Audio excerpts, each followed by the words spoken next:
Hi, this is Debbie and welcome to Book and Bujo, where I talk about all things books, bullet journals, and stationery. It's great to have you here.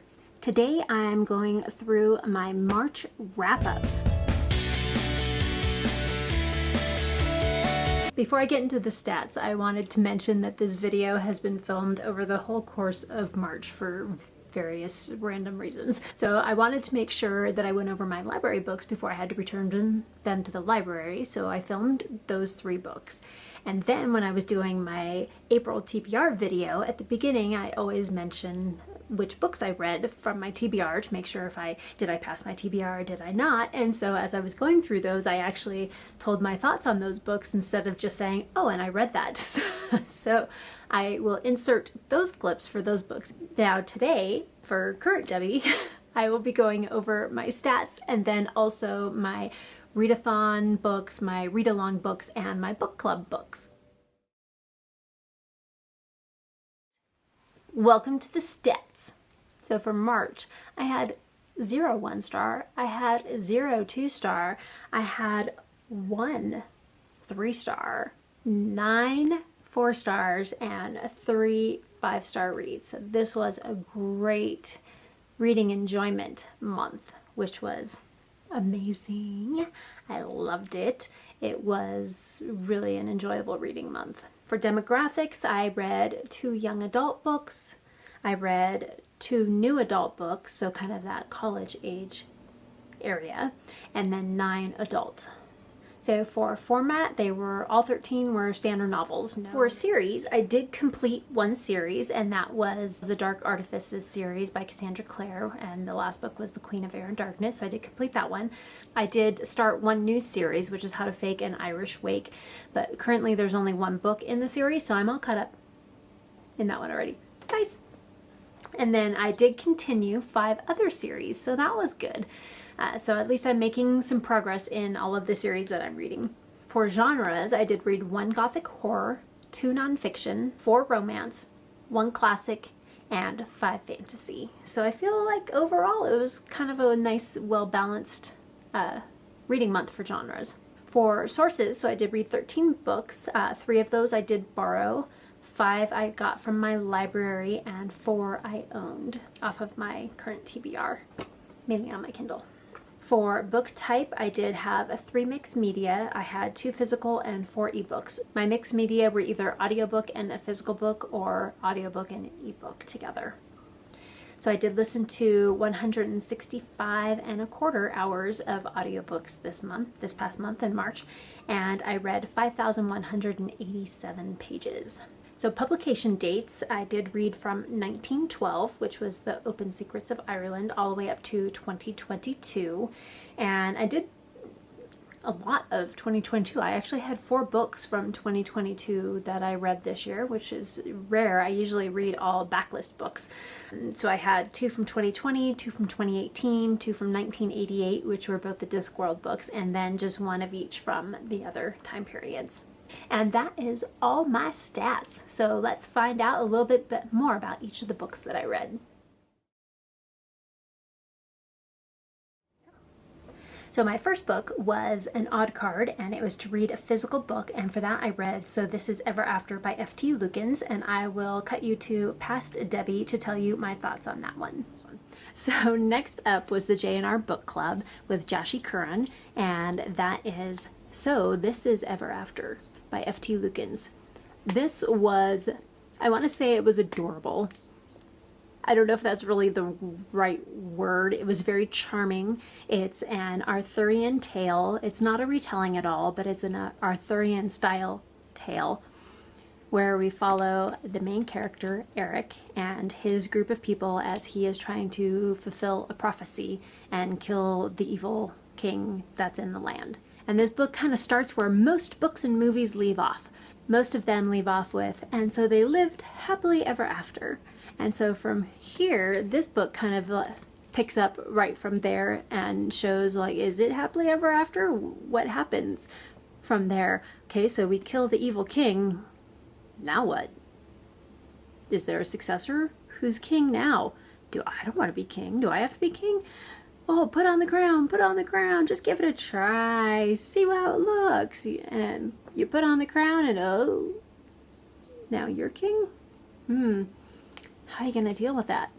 Like I said, we're following Eric and his ragtag group of people that now have to figure out what to do now that their quest is over, and the people of this land are looking to them since they are the ones that rid them of the evil king. It's an easy to read fantasy. It's super quick and easy to read. The margins are nice and big. The font is nice and big. But yeah, it's not very long, but it's a quick and easy read. It's charming, it's cozy, it's entertaining, there's action. I think overall the pacing is really good. The world is interesting. I think the world building is done fairly well. There's not necessarily a lot of description, but the atmosphere of it and what is there, I think, gives you what you need for the storyline.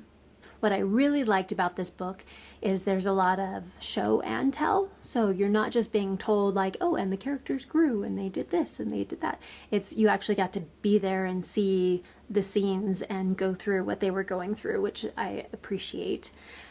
It does have a trope that drives me nuts, and that's the miscommunication trope. Just talk to each other, people.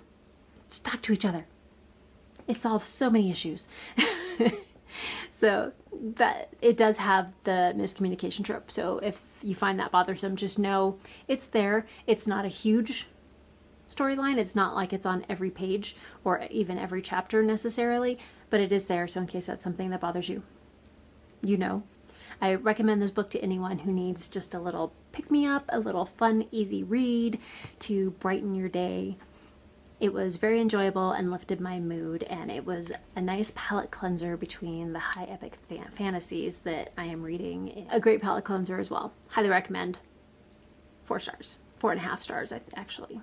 My second book was to read a fantasy, and for that I read Sourcery, the 5th book in the Discworld series by Terry Pratchett. In Sourcery, we again follow Rincewind, who is a fun character. I actually like him. I know he's not everybody's favorite. I wouldn't say he's one of my top favorites, but he's not a character I don't like either. This one I think is probably my least favorite book so far, which it's not really saying a whole lot because I still gave it 4 stars. It's still a great book. So in Sourcery, we're following an 8th son of an 8th son, and that means he's a wizard. But this 8th son had an 8th son. What does that mean? Does it mean he's a sorcerer, or is he a sorcerer, as in a source of magic? The writing style is very easy to read as usual. The pacing is a bit up and down in this book. I feel like the pacing was a little bit slower in more spots than normal for the Discworld books. Normal, I've only read the 5 so far, so out of 40 something, so I can take that with a grain of salt. But it was still fun and lighthearted. So if you like satire style humor and a quick lighthearted read, then I would recommend this book for you. The next role was an odd card, and it was to read a YA book. And for this, I chose Queen of Air and Darkness. And I will again cut to past Debbie, since this was a library book that I have returned already. And she will tell you her thoughts on the book. All right, my last library book is The Chunker. But one of the highlights of this one for me is I was listening to the audiobook while reading it physically, and the narrator for the audiobook, for all of you Buffy and Angel fans out there like me, I loved Buffy the Vampire Slayer, and my absolute favorite character in both Buffy and Angel was Spike. Love James Marsters. I think he has a great voice, he's a great actor, and I like all of his characters that he does. But he is the narrator for not only Queen of Air and Darkness by Cassandra Clare, the 3rd book in the Dark Artifices series, but also the 2nd book, Lord of Shadows. So if you get a chance to be able to listen to the audiobook for Lord of Shadows and Queen of Air and Darkness, I highly recommend it. He does a great job just with all of the different voices for the characters and everything. I think he just chef's kiss. Does a great job. Love it just for that. I give it a full star just for the narrator. But to the book. it is a very heavy-hitting book. Like, there's sections of this book that have you tearing up, but there are sections that have you just like tense, like, oh my gosh, what is gonna happen? Oh, are you okay? And yeah, and other times where you're just like, oh, so sweet, or just hits you in the feels. So we're continuing to follow the Blackthorn family and Emma Carstairs, as well as appearances from all of those beloved characters from the Mortal Instruments. But we also have Kieran and Christina and Perfect Diego and his brother, which I can't remember his name off the top of my head. Yeah, love it. That, again, I think the atmosphere, Cassandra Clare is really good at atmosphere and character building. And the atmosphere in this book does not disappoint, just like any of her other books. I always feel very immersed in the story when I read her stories. And I think each of her trilogies, and so each of the different segments of the Shadowhunter world get better and better the further you go in. So I love the Mortal Instruments. When I first read them, they were great.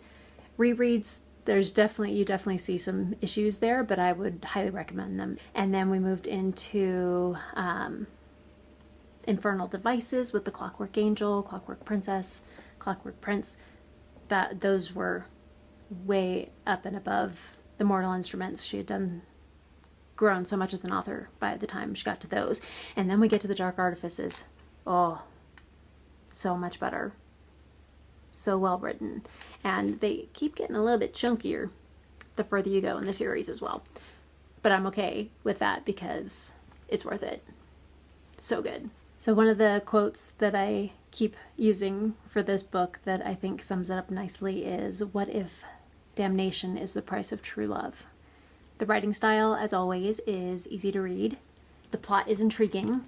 I feel like the pacing of the book is well balanced. There are some parts that are a little bit slower, but there's a lot of fast-paced moving in this book as well, which keeps you turning pages faster and faster. So there were some parts in the book that felt like they didn't quite fit in with the story. They were like fillers to kind of get you from point A to point B a little more smoothly, but it felt like they didn't quite fit. But what I'm thinking is that's something that's going to be a bridge between this book and the next one. So it's gonna, once you get to that next book, you'll be able to be like, oh, I get it now. I could be totally wrong, but that's what I'm thinking. There's a lot of twists and turns. There's heartbreak, there's delight, there's love, there's loss, there's battles, there's healing, there's everything you could want in a book. I feel like it's in here. I even teared up a few times. It was just, there's moments that are just sad, there's moments that are just touching and heartwarming, and I'm here for Cassandra Clare books. I'm a junkie. Okay, so who is my unexpected favorite character in Queen of Air and Darkness? That would be Drew, or Drusilla, the younger sister of Julian and Mark. She had a couple of chapters in here and we got to see from her perspective, and I am really interested in her. I'm hoping that future books have a little bit more from her perspective and about her, because I would like to know more about her. I mean, there really are so many great characters in this book. I really like Ty and Kit and their dynamic and interactions with each other, but Drew really is the one that stood out to me. You really get to see some real growth happening from the first book in the series to this one, and you can see her starting to actually grow up, because I mean, she is like 10 or 11 or something in the first book, and now she's like 13, 14, somewhere in there. So you're actually seeing some actual growth happening and seeing her eyes open to some things, realizing the ways of the world and how the world works. I do really look forward to more perspectives from her in future books. Overall, as main characters, I do think I prefer Emma and Julian over Jason Clary. I feel like their characters are a little more well-rounded, although they are still pretty angsty and make ridiculous decisions at times. So some of the relationship between the two of them, their interactions are a little much, but I still prefer them over the whininess of Jason Clary. What about you? What do you think? Are you team Emma Julian or are you team Jason Clary? Or do you not like either of them and you like Mark, Kieran, and Christina? Let me know in the comments.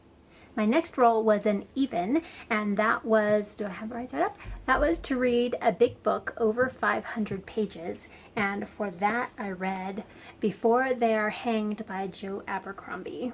So this is the second book in the First Law trilogy by Joe Abercrombie, and we are continuing to follow our characters from the first book. There are battles and journeys, ancient secrets, and bitter enemies in this installment of the First Law trilogy. So the pacing goes up and down as you follow all of the different characters, which makes sense because some of them are journeying from point A to point B, and so that pacing is usually a little bit slower. You're getting to know the characters a little bit better, but then you get into points where there's action galore and the pacing moves a lot faster. And this was a thoroughly enjoyable read, if you can say enjoyable, I guess in quotes, because it is a grimdark fantasy. And all of the characters are morally gray, of course. So it is very enjoyable to read this. Joe Abercrombie's writing style, I feel, is fairly easy to read. I don't feel like there's a lot of confusing parts to it. It does take a little while to get to know some of the characters, especially some of them that have multiple names. So being able to figure out who's who and, oh, this person is the same person, they just have two different names. So I still love Superior Glocta and his practicals. Frost is great. But I still say my favorite character is Logan Ninefingers, and now add on a Pharaoh. What is her last name? Pharaoh Maljan. Along with that, the interactions between them are priceless, and I'm here for it. It was great. So in the first book, my favorite characters were Logan Ninefingers and then the rest of the Northmen from his crew. So you have Dogman, Three Trees, and Black Dow, and that whole crew, which I still love them. But I think Three Trees, Dogman has actually moved up quite a bit in my favorite characters in this one. I feel like the characters are done really well. I'm invested in them. I want to know what happens to them. I care about them and their journey. Not all of the characters. Some of them, I think they are a main character, but I don't really care about them quite as much. And I think that's more their personality, which, I mean, you're supposed to not care about them. They're not like a throwaway character. They're just pretentious and spoiled, but then they go through some stuff and I'm interested in seeing how it turns out from there. And then of course there's other characters that you're intentionally not supposed to necessarily care about because they are not nice people. Not even morally gray, they're just dark. Not good. The world building in the First Law trilogy is so good. It's immersive, and you get to see even more of the world as you get all these different groups of people that are traveling to different areas within the world. I feel like this book was even better than the first book, and so I can't wait to see what the third book's like. They just keep getting better and better. 4.5 stars, I highly recommend. If you like grimdark fantasies with lots of battles, so if you like the Poppy War trilogy or some of those others where you basically have morally gray characters and there's not one person that you're necessarily supposed to root for because it's the good guy, you're not really going to find a lot of those here. So if you like those kind of characters, you will love this trilogy. So for my last role, fifth and final role, I landed on Buzzword, and the Buzzwordathon word for March, gotta remember what month we're in, for March was secret. So you had to have the word secret in the title. And so I read The Open Secret of Ireland by T.M. Kettle. This is a nonfiction classic, and for being such a short book, it took me a long time to read. So The Open Secret of Ireland by T.M. Kettle is a plea to England to bring about better understanding between England and Ireland, to work out their differences and find a system that actually works instead of the one that they had at that time. I think the book is, the paper is really well thought out, and the person was T.M. Kettle is very passionate about what the subject matter. Understandable. It's kind of written like a legal document, so it makes it a little harder to just zip through, which kind of explains the long-windedness and the dryness of it. You can tell that T.M. Kettle is very passionate about Ireland and what happens to Ireland and its people, and he has a personal interest in the results of what happens in this book. So he's talking about the advantages and disadvantages between the Ulster rule, which is what they had at the time, and home rule, which is what he would like to happen. So he's a proponent for home rule, which is basically letting Ireland rule itself instead of being under the thumb of another country, and still being part of England, but letting them figure out the day-to-day stuff themselves instead of being stuck under the rule of England. I'm glad I read it. It was very interesting. It definitely took a while to read. It wasn't super gripping, but it was interesting. I feel like I learned something, and it was great to just catch up a little bit more about Ireland, as I am part Irish, and I would love to know more and more and read more about Ireland and its culture and its people.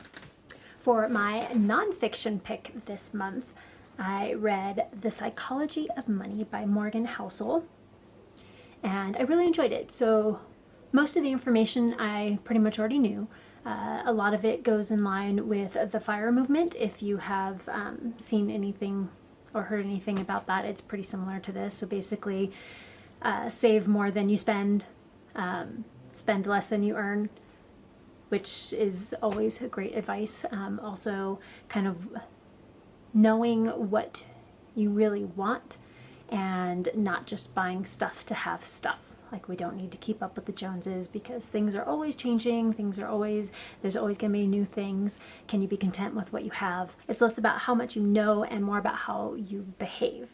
I do love that each chapter has a different focus to it, and he also gives some real world examples so you can really understand what it is the point he's trying to get across. So the writing style is really easy to read, and I feel that all the examples that he gives and the way he writes is applicable to real life. Like, you can actually take the first chapter and implement that into your life.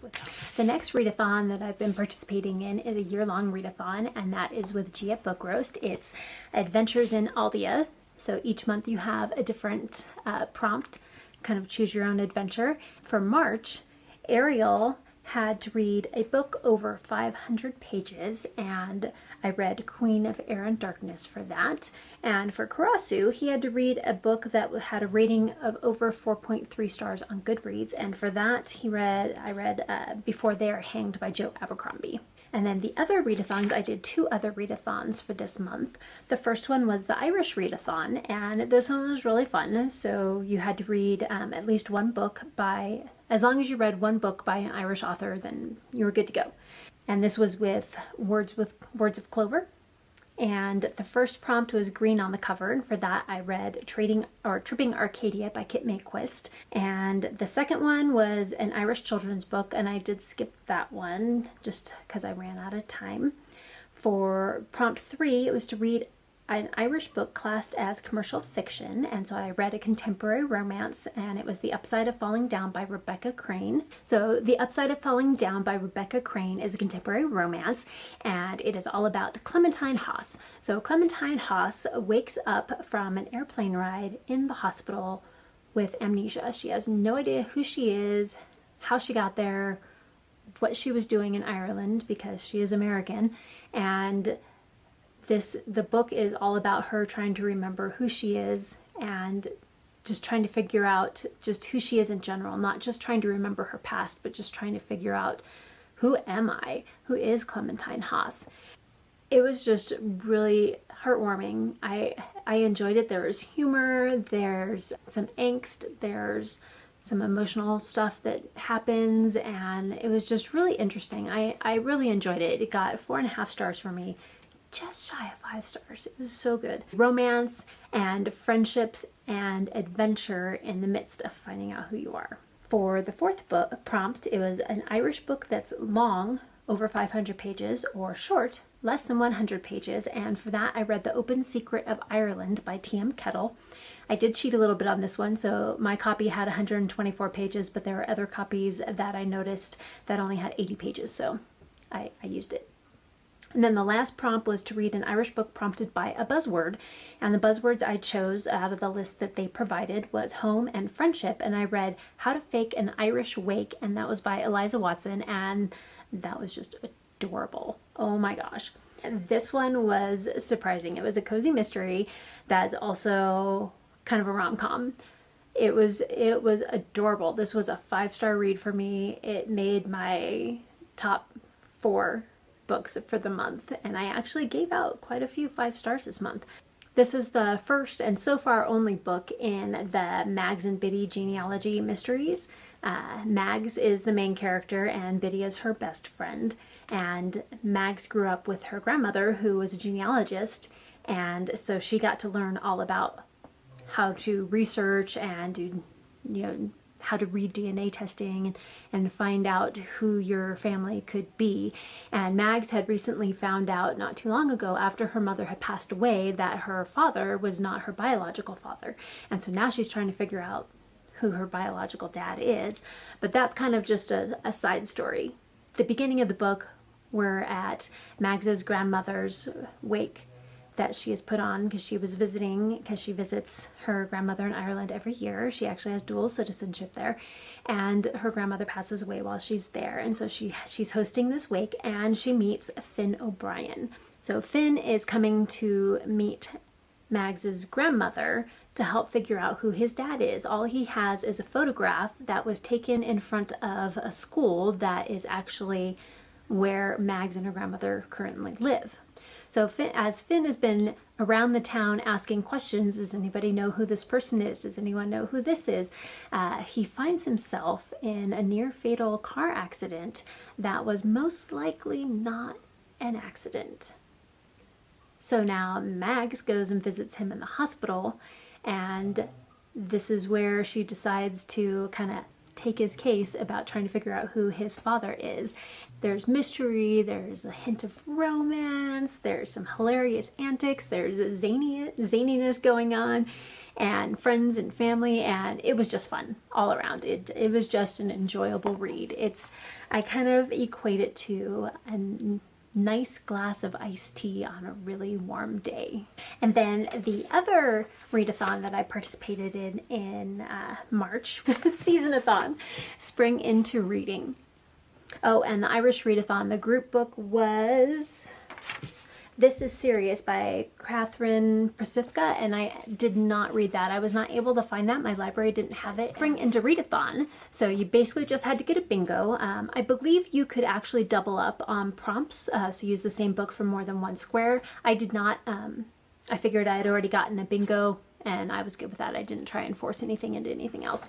But the group book, which was the space in the middle, that was Love on the Brain by Ali Hazelwood, and oh my gosh, another 5-star read. I love Ali Hazelwood books. They are just so enjoyable to read. The writing style is easy to read. I love her style. I loved it. And so, yes, I got that middle square. So in Love on the Brain, we're following Bee, and her goal in life is to always ask, what would Marie Curie do? So she wants to follow in Madame Curie's footsteps, and so that's the question she always asks if she comes up to something like, I'm not sure what to do in this situation, what would Marie Curie do? And so then she would take that advice. And her latest question for Marie Curie is, should I take this job as a neuroengineering project with NASA or not? And then she finds out that her arch nemesis from graduate school, Levi Ward, would be the co-leader on the project. It's a once-in-a-lifetime chance, this project. Kind of a dream come true. But is it worth dealing with Levi Ward? I guess we'll find out. So it's kind of a play on enemies to lovers with some miscommunication thrown in, which I don't typically like the miscommunication trope, but this one I think was done well. Like you kind of expect it just with some of the different scenarios that are coming in, so it's not irritating, I guess you could say. And there's a couple of twists and turns to kind of keep you on your toes and kind of keep you guessing. There's a little bit of a mystery thrown in there too, and it was just enjoyable. So much fun. All right, so I did get another bingo on here. So Let It Shine, element on the cover, and I chose the Weird Sisters because it was water, fire, earth, or wind, and I got fire on the cover there. April Showers, read a book you think will make you cry, and that was The Upside of Falling Down. And yes, I did get a little teary on that one. The group book, Love on the Brain, I did read that. Spring Break, read a book with travel or vacation, and that I read before they're hanged. There's definitely travel in that book. There's a lot of trudging along the road, so travel it is. And then Flower Power, read a book with flowers on the cover, and for that I read Tripping Arcadia. And all the pink spaces are books that I read in March. Thank you, Kaylani with Simply Kaylani, for putting together the Seasonathon every year. I believe it's twice a year, April and September, I believe. I could be wrong, but I think it's usually around April and September every year for the Seasonathon. So be sure to check out Simply Kaylani's channel, and I will leave her link down below so you can take part of Seasonathon in September. All right, next up we have book clubs. For the Howling Pack was The Bone Shard Daughter, which is the first book in the Drowning Empire by Andrea Stewart, and I had actually already read that, and since I didn't have enough time to squeeze that one in, and it was really good. I enjoyed it. It wasn't a favorite, but I did really enjoy it, and I look forward to reading the second book in the series. The animal companion in The Bone Shard Daughter is probably my favorite part of the whole book. Just adorable. And then we read, for the Full Moon Book Club, we read Tripping Arcadia by Kit Mayquist, and I did read that one, and I was excited to read this. I had heard quite a few good things about it. It's a gothic horror, it's got a Great Gatsby-esque style to it, and an interesting storyline with poisonous plants. One of my thoughts? Well, it was a trip. So we're following Lena Garrity, or Helena. So Helena Garrity, who goes by Lena, and she was in medical school for a year. She took some time off and worked with her aunt overseas in Italy, who works with plants, which all types of plants. So that's where she kind of gets to know some of the poisonous plants that are around on the planet. And she is now home from her internship and has to get a job because her family, her dad got laid off, he's injured and can't work, and so they're really struggling to make ends meet, and so she needs to get a job as soon as she can.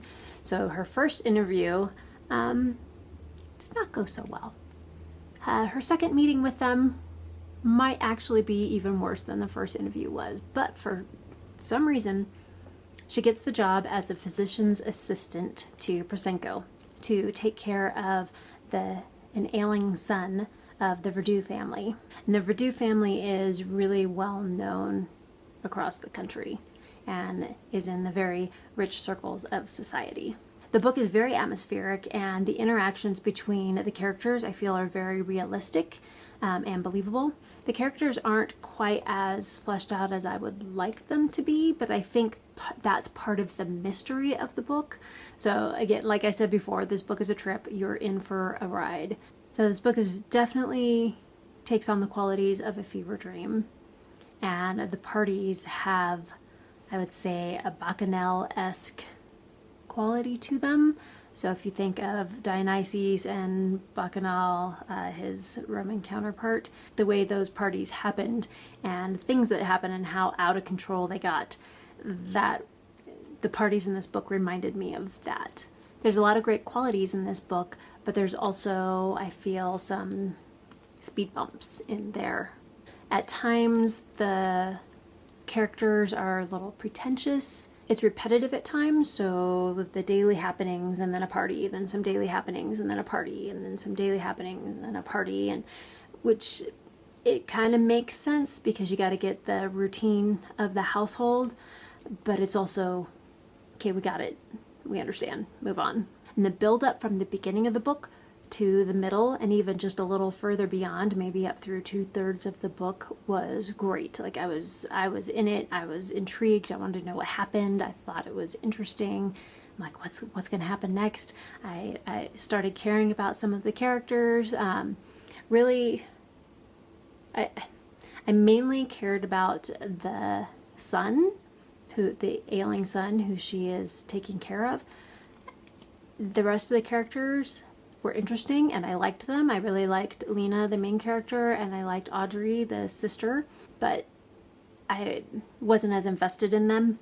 The pacing overall was a bit slow, but I think that aided in the atmosphere and the build-up. Because, I mean, you're really going about a day-to-day life. You have to keep to a strict routine when you have someone that's sick and you're taking care of them.